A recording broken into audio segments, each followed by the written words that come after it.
हमें दो बातों का ध्यान रखना है जी। जहाँ जहाँ हमारे संकल्प बाह्यमुखी हैं, जहाँ व्यक्त की विस्तार की बातें हैं, उसको हमें अंतर्मुखता में चेंज करना है।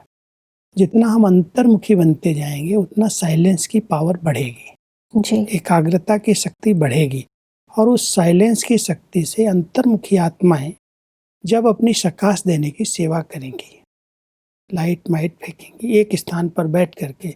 जैसे एक स्थान पर पावरफुल बल्ब जलता है, बहुत पावर का बल्ब अगर जला दिया जाता है तो उसकी किरणें बहुत दूर दूर तक जाती हैं, लोगों को लगता है कहीं से लाइट आ रही है। तो परमात्मा कहते हैं कि ऐसे ही जब आप बच्चे साइलेंस की शक्ति को जमा करेंगे, बढ़ाएंगे, तो बहुत सी आत्माएं इस शक्ति के द्वारा दूर बैठे हुए अनुभव करेंगी कि फलाने व्यक्ति ने मुझे गाइड किया, वहाँ से लाइट आई, वहाँ से मुझे शक्ति प्राप्त हुई। और फिर आपके सन्मुख आकर के भी कहेंगे कि हमने आपको देखा था, आपने मुझे कुछ कहा था, मैंने सुना, इसलिए मैं आपके पास आया हूँ। तो ऐसे बहुत सारे साइलेंस की शक्ति की सेवाओं के प्रमाण वर्तमान समय दिखाई देते हैं। जो इस प्रकार की सेवा करती हैं आत्माएं, उन आत्माओं की रिजल्ट सामने आती है। ये सेवा छिपी नहीं रहती है, बहुत सूक्ष्म सेवा। लेकिन परमात्मा कई बार कहते हैं इस सेवा की अपेक्षा भी नहीं रखो कि कोई मुझे आकर कहे, आप गुप्त रीति से करते चलो। आप जितना गुप्त रीति से करते चलेंगे वहाँ से आपको उसका रिस्पॉन्स प्राप्त होना शुरू हो जाएगा जी। आत्माएं अपने आप समीप आ जाएंगी। बिल्कुल। पहले अपनी बंधनों को काटना होगा जी। जब हम योग में बैठते हैं तो अपने बंधनों का हमें पता चलता है। हाँ जी। परमात्मा की तरफ जाने की बजाय जहाँ जहाँ बुद्धि का कनेक्शन होगा, जहाँ भी बंधन होगा, किसी के प्रभाव में आत्मा अगर प्रभावित है तो वहाँ पर बुद्धि जाएगी। कोई भी इच्छाएं चाहनाएं हैं, ये चाहिए, कोई पदार्थ, कोई वस्तु, कोई भी चीज़ की इच्छा होगी, बुद्धि वहाँ जाएगी। हाँ जी। या कोई ऐसे अपने गलत संस्कार हैं, जो संस्कार नहीं होने चाहिए इस ब्राह्मण जीवन में, वो संस्कार हैं, वो अपनी तरफ खींचेंगे।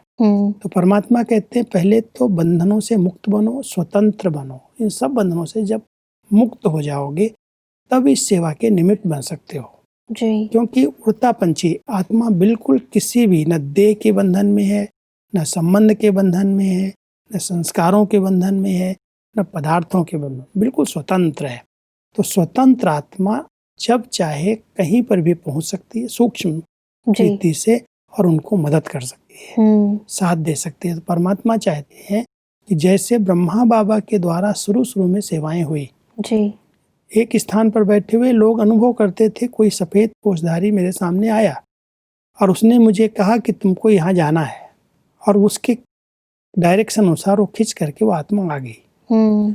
ऐसी वर्तमान समय अंत समय में अब ये सेवा प्रारंभ होनी चाहिए, क्योंकि ऐसी सेवा से ही कई आत्माएं मुक्त हो सकेंगी, जीवन मुक्ति को प्राप्त कर सकेंगी। लेकिन वो वर्षा दिलाने के लिए हमें स्वतंत्र बनना पड़ेगा। वास्तव में कई बार हम कर्मणा सेवा जब करते हैं जी, तो कर्म तो हाथों से हो रहे हैं, लेकिन मन में इधर उधर के विचार चलते रहते हैं जी, कोई न कोई बातें इसके अंदर आती रहती हैं। काम हो रहा है लेकिन बुद्धि भाग रही है, इधर उधर भटक रही है जी। तो परमात्मा कहते हैं सवेरे सवेरे जब आँख खुलती है तो जैसे अपनी दैनिक दिनचर्या के अंदर जो कर्म हमें करने, जो सेवाएं हमारे सामने हैं, उनका सबका चार्ट होता है कि ये इस समय करेंगे, इस समय करेंगे, इस समय करेंगे। ऐसे ही अपने मनसा को भी सेट करो, अपनी दिनचर्या को, कि इस समय हम इस स्थिति में रहेंगे। अगर अधिक नहीं तो कम से कम 1 घंटे में 2 मिनट 3 मिनट मैं इस मन के संकल्पों को परम धाम में ले जाऊंगा, मैं अपने सूक्ष्म वतन में ले जाऊंगा, अपनी वैकुंठ की दुनिया में सैर करूंगा। ऐसे मनसा को बिजी रखने की एक आदत डालनी चाहिए जी। अच्छा चलो, इन बातों में हम नहीं भी जा सकते हैं तो परमात्मा कहते हैं कि कोई ज्ञान की अच्छी बातें जी, जो आपको कभी अच्छी लगी हैं जी, जो आपने कभी किसी को सुनाई है, उनको उसका बहुत प्रभाव पड़ा है जी, ऐसी बातों को चिंतन करो। और मैंने देखा एक बहुत अच्छी विधि है मन को बिजी रखने की, कि अगर कोई अच्छे संकल्प चलते हैं, अच्छे विचार चलते हैं, अच्छे पॉइंट्स हम किसी को सुनाते भी हैं जी, तो उसको हम अपनी डायरी में नोट करें, लिख लें और लिखने के बाद उसको रिवाइज करें। तो मन जो है ना उन अच्छे संकल्पों में रमण करना सीख जाता है जब अच्छे संकल्प, अच्छे चिंतन में मन बिजी रहता है तो व्यर्थ की बातें, माया की बातें आती नहीं है जी। अगर हम फ्री छोड़ देते हैं और कर्मणा हम कर रहे हैं, वाचा कर रहे हैं, मन फ्री है, तो मन के अंदर कोई भी व्यर्थ बातें अटैक कर सकती हैं। जी। इसलिए परमात्मा हम सबको मायाजीत बनने की विधि बता रहे हैं कि आप सवेरे सवेरे ही पूरे दिन के लिए मन को क्या क्या होमवर्क देना है, जी। कहाँ कहाँ इसको बिजी करना है। अगर मान लो स्थूल में फ्री हैं तो इधर उधर की बातें पढ़ने और देखने की बजाय कोई अच्छा साहित्य पढ़ो, अच्छी बाबा के महावाक्य पढ़ो, मुरलियों की इतनी सारी किताबें हैं उनकी स्टडी करो, ज्ञान का, ईश्वरीय ज्ञान का इतना अच्छा साहित्य उसको पढ़ो। पढ़ने से, अच्छे संग से अच्छे विचार चलना शुरू हो जाते हैं। जी।